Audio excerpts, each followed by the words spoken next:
Bonjour à tous et bienvenue dans votre journal régional dont voici les titres.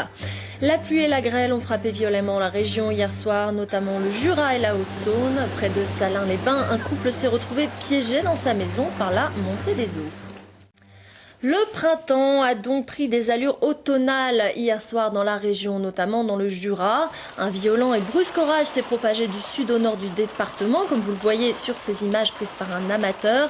Des grêlons de la taille de balles de golf ont provoqué des dégâts sur les voitures et quelques toitures. L'eau est aussi très vite montée dans de nombreuses habitations, comme à Cesnay, près de Salins-les-Bains, où un couple de retraités a été surpris par l'inondation du rez-de-chaussée de sa maison.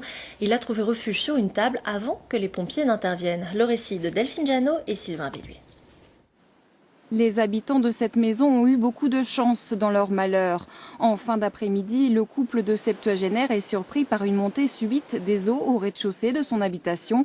Ce sont des passants qui ont donné l'alerte. C'est des jeunes qui sont passés sur la route et qui ont vu le cours d'eau monter. Donc il y a eu un éboulement plus haut. Et quand ils sont arrivés là, ils ont vu l'eau qui montait dans la maison. Ils ont vu que les deux personnes appelaient au secours, quoi. Puis ils n'ont pas pu sortir de la maison, quoi. Ils sont montés sur une table. Les jeunes les ont entendus appeler au secours ? Oui. Les fortes pluies de la fin d'après-midi ont fait déborder le ruisseau situé tout proche de ce corps de ferme. Le courant a emporté barrières et murets avant d'envahir l'habitation. Au moment où les pompiers du Jura et du Doubs interviennent, il y a près d'1,60 m d'eau. Le couple qui n'a pu se réfugier à l'étage monte sur des meubles. L'eau leur arrive jusqu'au thorax. Ils étaient relativement choqués face à la violence du phénomène et en légère hypothermie, ils vont effectuer des visites de contrôle dans le centre hospitalier. Il leur faudra certainement un peu de temps pour se remettre du choc de la situation vécue.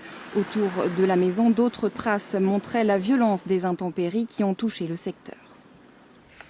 Et nous reviendrons dans notre édition de ce soir sur les conséquences de l'averse de grêle dans le secteur de Clairvaux-les-Lacs, où les grêlons ont été les plus gros et les plus dévastateurs.